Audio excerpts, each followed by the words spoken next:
మీ business ఏదైనా మీ ఊర్లో promotion చేయాలంటే అది సుమన్ టీవీతోనే సాధ్యం. ఇప్పుడే సంప్రదించండి. నమస్తే సుమన్ టీవీ. మనం ప్రస్తుతం పిఠాపురం నియోజకవర్గం ఉప్పాడలో ఉన్నాము. గత 2 రోజుల నుంచి కూడా తుఫాను హెచ్చరికల నేపథ్యంలో, ఫంగల్ తుఫాన్ ఏదైతే ఉందో ఆ తుఫాను హెచ్చరికల నేపథ్యంలో ఉప్పాడ సముద్రం దగ్గర కెరటాలు ఉవ్వెత్తున ఎగసిపడుతున్నాయని చెప్పొచ్చు. ఇక్కడ గమనిస్తే గనక సముద్రపు అలలు పెద్ద ఎత్తున ఎగసిపడుతున్నాయి.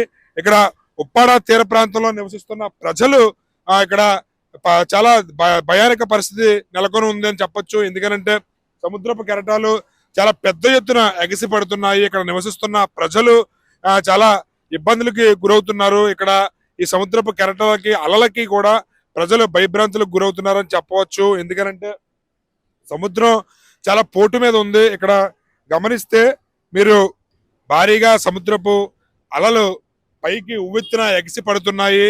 ఈ తుఫాను హెచ్చరికల నేపథ్యంలో ఇంకా 3 రోజుల పాటు ఇక్కడ బంగాళాఖాతంలో ఏర్పడిన అల్పపీడనం ప్రమాద హెచ్చరికలు జారీ చేయడం జరిగింది. ఇక్కడ జిల్లా కలెక్టర్ గారు కూడా వేటకు వెళ్ళొద్దని చెప్పి వేటను నిషేధించడం జరిగింది. మత్స్యకారులు ఎవరో కూడా వేటకు వెళ్ళొద్దని చెప్పి తెలియచేయడం జరిగింది. ఇక్కడ గమనిస్తే సముద్రం మంచి పోటు మీద ఉందని చెప్పొచ్చు. కెరటాలు ఉవ్వెత్తున ఎగసి పడుతున్నాయి.